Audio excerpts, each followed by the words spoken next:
Hello बच्चों, let's read the given question. The question says a bob is whirled in a horizontal plane by means of a string with initial speed of omega rpm. The tension in the string is t. If speed becomes 2 omega while keeping the same radius, the tension in the string becomes option A t, option B 4t, option C t by 4, option D root 2. So for this question, जो key concept यहाँ पे we can write is the concept of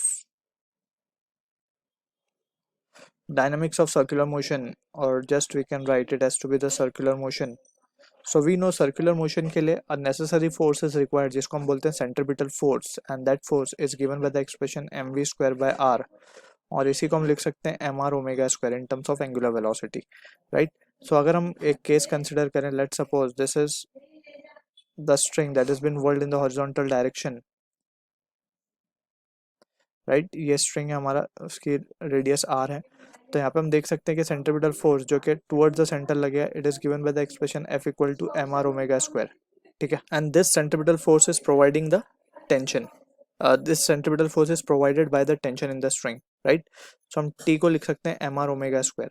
तो यहाँ से हम देख सकते हैं mass of the bob is constant, जो कि फिक्स होगा m, ठीक है? रेडियस इज कांस्टेंट, तो ओमेगा की वैल्यू हम देख सकते हैं t2 by t1 can be written as, omega को हमने ट्वाइस कर दिया तो 2 ओमेगा का स्क्वायर डिवाइड बाय ओमेगा का स्क्वायर, तो this value comes out to be 4.